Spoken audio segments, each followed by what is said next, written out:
Hola, sóc jo, l'Alícia, i m'han donat permís per distreure't uns minutets més, i crec que val la pena que coneguis una història. Avui parlarem de com capta el so un micro.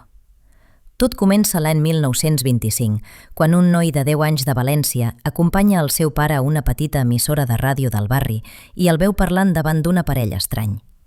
No era gaire més gran que una capsa de sabates, gris, amb uns botons rodons i una mena de graella metàl·lica que semblava la reixeta d'una finestra petita. Aquell noi, com tants infants de l'època, es preguntava què fa aquest aparell perquè la veu del pare pugui arribar tan lluny? I, sobretot, com pot ser que un micro tan petit capti una cosa tan invisible com la veu? Aquestes preguntes, que semblen tan senzilles, amaguen tot un món fascinant. Perquè què és en realitat el so? I com s'ho fa un micròfon per capturar-lo? El so és com quan llences una pedra a l'aigua. Les ones es dibuixen al voltant i s'expandeixen en totes direccions. Amb el so passa una cosa semblant, però en lloc d'aigua, la pista per on viatja l'ona és l'aire.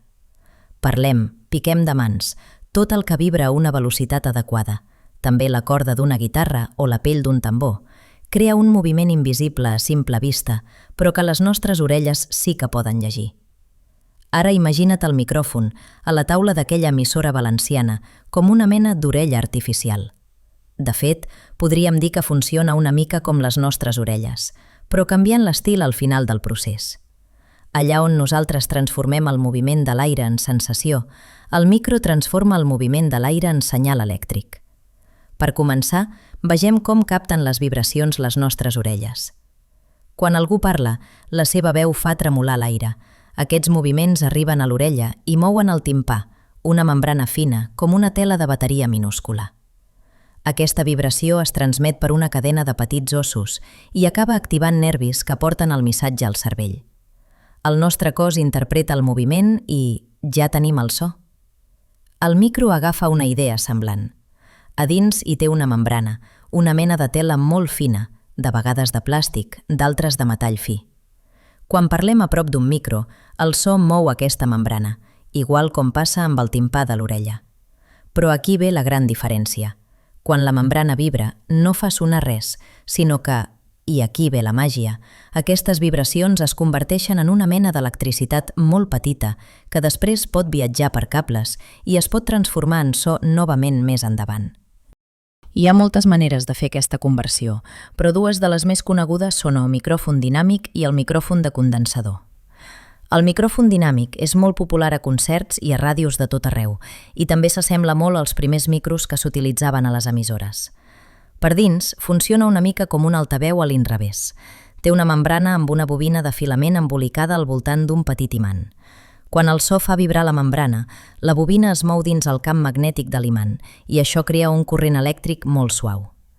Aquest corrent segueix el patró de les vibracions originals. Si algú crida, la vibració és més forta. Si xiuxiueja, la vibració és petita. Aquest corrent representa el dibuixet elèctric del que s'ha sentit.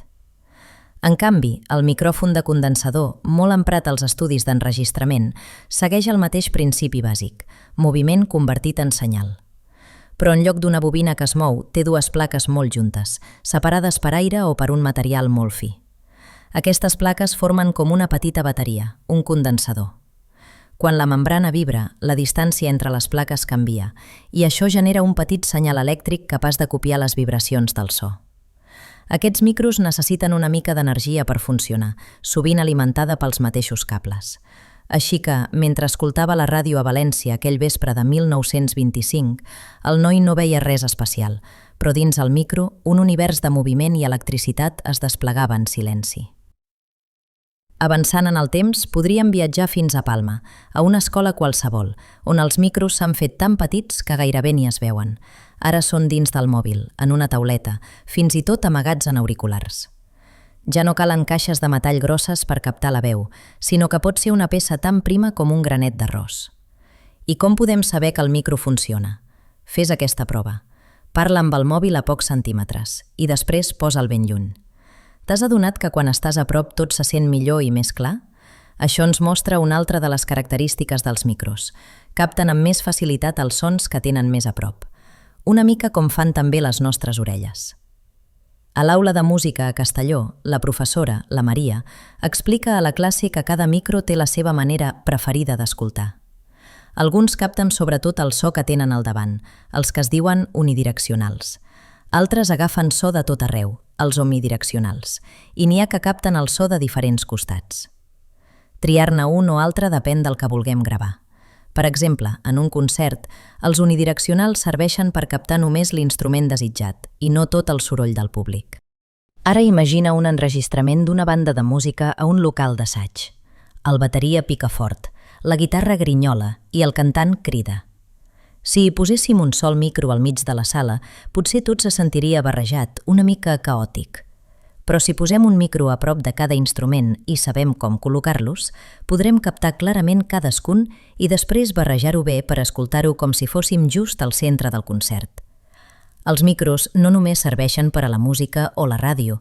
Avui dia en trobem als hospitals, als intercomunicadors, als ascensors amb control de veu, fins i tot als robots que ajuden persones. Per exemple, a Andorra la Vella, la Laia, que va néixer amb dificultats auditives, fa servir un implant coclear que porta un micro molt petit que envia el so a un sistema especial que ajuda el cervell a interpretar-lo. Aquestes petites meravelles ajuden moltes persones a captar sons que d'una altra manera serien invisibles per a elles. I la cosa no s'atura aquí. Algunes científiques treballen a laboratoris de Girona millorant micros encara més sensibles, tan delicats que són capaços de captar sons gairebé imperceptibles. Batecs del cor d'un animal molt petit, moviments d'insectes o sons submarins a molta profunditat. El món dels micros és més divers del que pot semblar.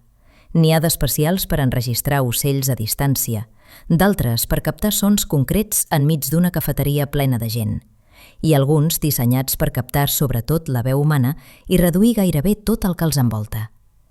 Gràcies als micros podem parlar per telèfon des de Perpinyà i que una amiga ens escolti clarament a Alacant com si fos just al costat. Fins i tot els programes d'ajuda per a persones que no poden parlar utilitzen micròfons i altres sensors capaços de captar petits moviments de la cara o de la boca. Ara imagina't la quantitat de veus, rialles, sons de la natura, concerts i històries que han viatjat pel món gràcies als micros. Són una passada, oi? Són com portes petites que ajuden els sons a transformar-se i a viatjar arreu. Però alerta, un micro no té màgia ni pensament. Si li parlem massa fort, pot saturar-se, com quan alguna cosa ens esgota i no podem respondre. Si li parlem massa fluixet, potser no ens escolta, com quan hem d'estrènyer molt les orelles per captar un secret. Per això, a la ràdio de València, el pare sabia que calia apropar-se al micro, però no cridar-li, buscant aquell punt dolç on la veu entra amb claredat. Ni massa poc. Tot això ens mostra una darrera cosa essencial. Ni la tecnologia més avançada és capaç de sentir com nosaltres. Nosaltres tenim emocions. Podem entendre el sentit d'una història. Podem distingir la veu d'una amiga només pel to. El micro només fa la seva feina. Però quina feina tan important! Sense ell, la música, la poesia, les narracions i totes les coses boniques que es poden gravar no podrien volar fins a nosaltres quan prems el play. T'imagines quin món seria sense micros? Hauríem d'anar sempre a prop per escoltar tot, i el món seria molt menys musical, molt menys radiofònic, molt menys viu. Per això, la propera vegada que miris un vídeo, parlis per videotrucada o gravis una nota de veu per a algú que és lluny, pensa en aquest petit heroi, el micro, que, sense fer soroll, converteix l'invisible en visible, el so en electricitat i l'electricitat, altre cop, en so. I fins aquí la història d'avui. Descansa bé i bona nit.